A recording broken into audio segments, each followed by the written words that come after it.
concept because Bitcoin is such a subversive technology that an open question right now is it too subversive? Are governments going to coordinate and successfully regulate it out of existence? So I wanted to kind of share all the things I've learned talking to various people to kind of give some background into what's going on in this area.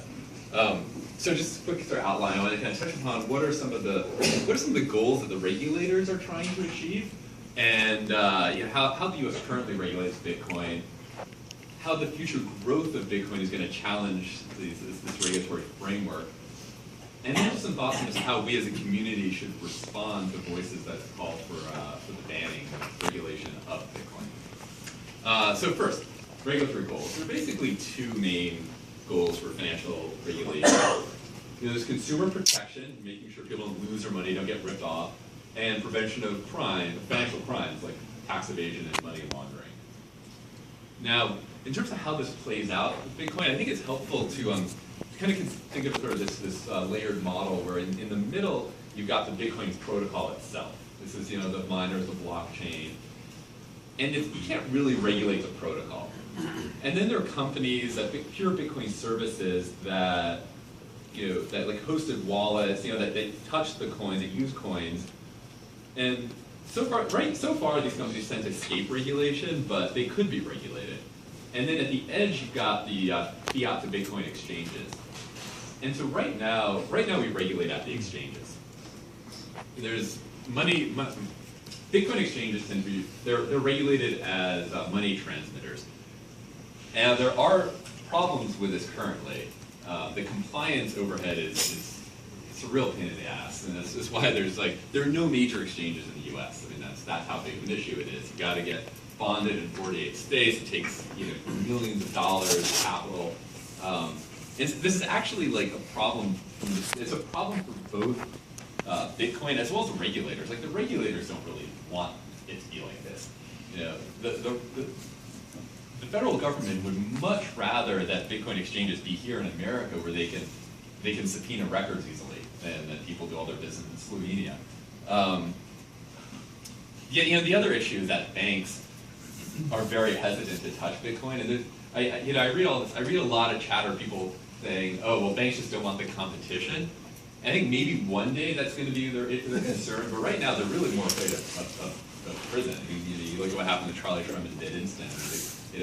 Like if you're an officer at a bank and you knowingly help facilitate illegal financial transactions, you go to prison. And Bitcoin is there's so much shadiness around Silk Road and all that. So they're just scared to touch it. So there really needs to be just some clarity. The government agencies just kind of tell banks like more clearly what needs to happen. However, as the center grows, as the Bitcoin ecosystem, the Bitcoin services grow, I don't think it's not going to be sufficient to just regulate at the edges. We're going to start seeing a closed Bitcoin economy emerge where you can get paid in Bitcoin and you can support yourself in Bitcoin. And when that happens, there's going to be economic activity that doesn't pass through exchanges. And also, anonymity is happening more and more. Right now, everyone's like, well, the regulators are like, they get some comfort in that transactions are all trackable through the blockchain. But there's protocols like ZeroCoin that are coming out that offer like mathematically perfect anonymity. And so how's society gonna respond to all of this? So let's start with consumer protection. So this is the reason, by the way, that compliance with money transmission is so hard. It's really consumer protection. That's what the 48 states care about. Tax evasion and money laundering, that's a federal concern. And partly, you just gotta acknowledge that there's just risk inherent in something as new as Bitcoin. Antonopoulos has just expresses the idea that capitalism without risk, that's just ridiculous on its face. So there's some acknowledgement there. I think there's also some shortcomings with Bitcoin itself when it comes to consumer protection. The transactions are irreversible, and this creates some real problems. It's no big deal if you just have some kind of walking around money on your phone. But when you're talking about keeping a sizable portion of your wealth in Bitcoin, it's actually really scary how to secure it. You know, like doing your own private key management is hard, and hosted wallets they're hard to trust. So this is a tough problem. I hope to actually see some protocol changes that allow some reversibility. There's these concepts that are being experimented in some of the altcoins, like Mastercoin has a concept of savings and guardian addresses. I think there's some things like that would really help if they were in the protocol. And then there may be room here for some regulation. I mean, I hate to say that, I'm kind of libertarian myself, but you know, like to have like FDIC insured or whatever the equivalent is of deposits could be useful. Just hope it's voluntary. Tax evasion. So, kind of like cash, Bitcoin does lend itself to tax evasion in certain situations. You know, like a waiter who receives wages in cash can get away with underreporting. Similarly, if let's say you're a freelance graphic designer and you get paid in Bitcoin, you may be able to like underreport that, but it's not a systematic, pervasive issue in the sense that any company has to keep books. Any company has to record the revenue, their expenses, and you know, lying about that, I mean, that's tax fraud. You go to prison, and the IRS has lots of tools for catching that beyond peering into people's bank accounts, such as like the whistleblower bonus. Like if you report someone for tax evasion, you get 30% of what they owe. It's pretty effective. So the bottom line here is Bitcoin doesn't really destroy a country's ability to raise tax revenue. Money laundering. So I was watched with rapt attention the Department of New York Financial Services hearings a couple weeks ago, and this one quote that I thought really crystallized it from the supervisor, the panel. If the choice for the regulators to permit money laundering on one hand or permit innovation on the other, we are always going to choose squelching money laundering first. It's simply not worth to society to allow money laundering, all the things it facilitates, to persist in order to permit 1,000 flowers to bloom on the innovation side. I like this quote because it just really crystallizes like where they're coming from. And I think we need to we should have good responses to it. I think there really is an insoluble tension here. I mean, Bitcoin does allow pseudo-anonymous or even real anonymous transactions without any central authority's permission. It makes that makes things easier for all of us, but then that includes criminals.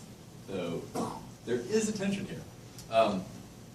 Now, you could argue that money laundering is not so bad, that it really stems from the government trying to regulate behavior among consenting adults, and they can still persecute crimes in other ways. And money laundering wasn't even a federal crime until 1986, and we functioned before then. Now, I think these are strong arguments, but they're also kind of libertarian arguments, and we know libertarianism doesn't win at the ballot box, so I think it's worth exploring kind of other arguments to make. And the one that I want to talk about today is the argument that the good outweighs the bad. So, regulators are always going to focus on the exceptions. They're always going to focus on what can go wrong. If you imagine trying to invent an automobile today, like regulators would argue that this is insane, letting people drive at high speeds in these metal boxes, and it's gonna, lots of people will die, and they'd be right. But we have it, and we have cars we manage. I'm reminded of Pierre Omidyar, who founded eBay. When he was thinking about starting eBay, he was really wrestling with, well, how can I have a company that allows people who don't know each other to potentially scam one another? And after a lot of reflection, he just decided that people were mostly good. That was one of the founding principles. So, we can talk about some of the current benefits of Bitcoin, like it provides banking services to 6 billion people. 1 in 3 Kenyans has a Bitcoin wallet as part of their M-Pesa system. And there's like something like $500 billion a year of money gets remitted to the developing world through like Western Union and whatnot, and the fees they charge amount to something like $70 billion a year. That's all money that is, if Bitcoin handled that, that's money that goes to the developing world. That's like $70 billion in foreign aid right there. I mean, just allowing instant global transfers of money with negligible fees has so many positives. The future benefits get really interesting. This is where you start. This is where you go beyond currency and go. Start talking about using the blockchain for encoding smart contracts, where you can represent a lot of legal terminology in code. You can disintermediate much of the legal profession. You have the kinds of colored coins where you can track ownership of physical goods or shares in companies through the blockchain. Distributed anonymous corporations are this idea that you can have companies where their bylaws are also in code and it's transparent, and anyone can buy shares through the currency, and they can opt, their economic activity can take place all on the blockchain. It's hard to say where this is really going to go because it's all so new, but it's fundamentally it just enables permissionless financial innovation. And the key concept here is decentralization. And decentralization, I find it kind of challenged to articulate why it's good, because I feel like people have a cognitive bias against it. I feel like we have a predisposition to like hierarchical systems because they let you posit like some authority who's in control. And it's only when you really kind of think about them deeper and look at how it plays out in history that you realize that control is often illusory. But when you look around at technological innovation and human culture and life itself through evolution, all of these are results of decentralized processes. And anything that centralizes is fragile, and in the sense that shocks destabilize it, make it weaker. While decentralized systems are robust or even anti-fragile, where shocks make it stronger.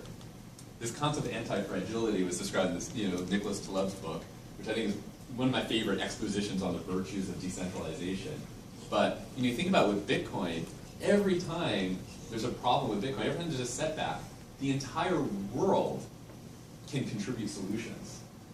And each time it does that, Bitcoin gets stronger. So at heart, this is why I'm optimistic. This is why I think Bitcoin's going to win in the end. It's just, look at what Mt. Gox, right? They're blowing up. That sucks.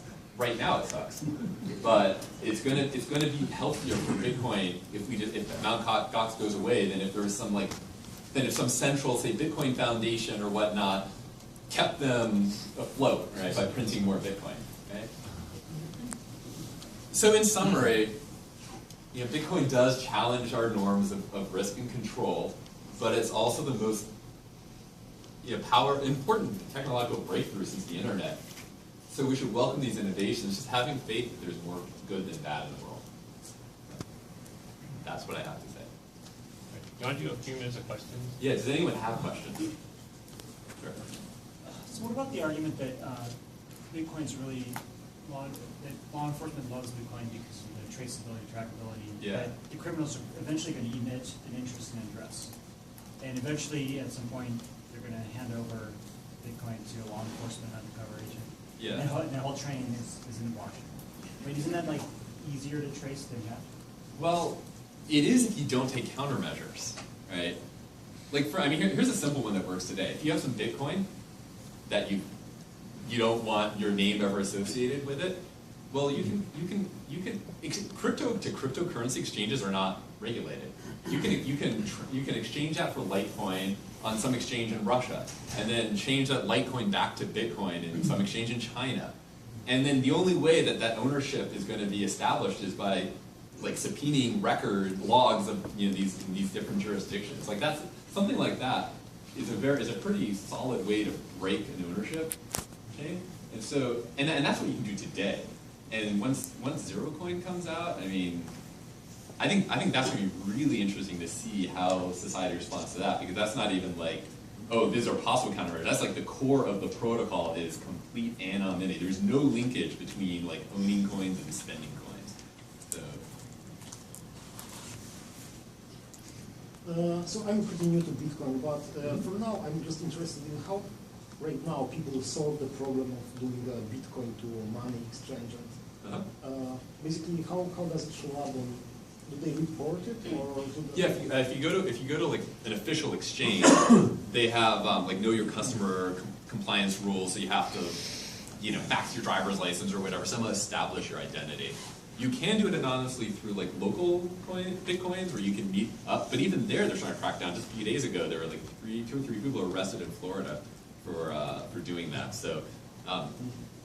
I mean, definitely, the governments are trying to limit as much as they can people getting in bitcoins anonymously. So if somebody sends 10 bitcoins to me and I get the exchange, Yeah. and suddenly my bank sees a lot of money coming to my account, how do people I don't know, how do people deal with this right now in terms of taxes, for example? Well, like if I gave you 10 Bitcoin and you sold it, that's income. That's Well, so right now, the fact that you send me bitcoins means nothing to the government. right. If I send you Bitcoins and you don't sell it, the government has no idea. Yeah. Yeah. Now, in terms of what's your tax liability when that happens, Yeah. so the U.S. government has not really issued a whole lot of guidance about how these things are taxed, but the consensus is when you get it, it's not taxable until, well, it really depends. It's actually complicated. If you get it as wages, it is taxable the moment you get it. If you mine it, it's like when you sell it. I mean, there's all sorts of rules, but it's complicated and also like not really clear. Yeah. For trade and exchange, they already have rules in place, which is they can treat it just like bartering. And if you think of it as bartering, then it could be treated exactly the same way, if nothing else would be by the IRS. Yeah, I was thinking actually about the fact that you could possibly, go to Amazon and just sell bitcoins as an item. So you don't have to go, you can get, right now, go to gift, buy a gift card for Amazon with your bitcoins. Yeah. They did that for Christmas presents, it's great. Yeah. Now, and technically you're liable. Like an interesting example. Let's say you bought Bitcoin at $100 and now they're worth $600. If you now buy something with that $600 Bitcoin, you are technically liable for that $500 of capital gains. That's right. So Yeah. So that's another area where if you don't report that, you could kind of evade some of your tax liabilities. The problem that you mentioned is quite interesting in terms of the people who offer services or products because of the Bitcoin. So they claim that they want to support Bitcoin, but a lot of stores that, for example, Bitcoin miners are priced in US dollars because they want to accept this only Bitcoin to support the currency. So it's also interesting that people don't fully try to let go of Bitcoins. So I would love to hear from you about F-bar rules. The reason why I'm asking that question is whenever you're owning a Bitcoin, that means it's not a physical currency, it's not in the bank, it becomes a virtual bank. So in other words, if you're owning say 10,000, let's assume $1 is the Bitcoin value, 10,000 points if you own, if anything about $10,000, you have to report to U.S. government if you're a U.S. citizen. Mm-hmm. So how do people do because it's not a bank, it's outside the bank. Yeah. It's Well, right. Well, yeah. Those reporting rules are bank regulations, right? Like, or if I. No, it can be anything. Anything which is about $10,000 if you are owning outside of the U.S. You're talking about leaving. Yeah. When you travel, you have to Yeah. declare currency. Yeah. So now this is a virtual currency which is outside the. Yeah, there's not really a regulation. concept of taking Bitcoin outside of America, right? No, what I meant is Bitcoin itself is not coming under the regulation here because since it's not regulated, it's considered as a currency outside of the. It's a deposit somewhere. It's a virtual bank. Yeah. Yeah, I mean, what I would say is I think precedent is still not written yet. I mean, like, is it a currency? Is it a commodity? Is it something else? These are all things that are currently kind of churning through the system. It's an asset, basically. Let's put that way. It's an asset which is increasing over a period of time. What he's saying is, imagine the IRS treated the blockchain as a foreign bank. And anybody in possession of Bitcoins on the blockchain in the United States would have to fill out an F-bar form. Yeah, they declaring could. that possession to the IRS. That would obviously lead to kill Bitcoin. Yeah, I mean, there's several things government could do to kill it, and or to start tightening, and that is an example of something that I wouldn't be surprised if it happens, and how well they can enforce it is a whole other question, but, yeah, indeed. Should we move on? Yeah. Okay. Great, thanks, Scott. Thank you, guys. All right, next up is Charlie.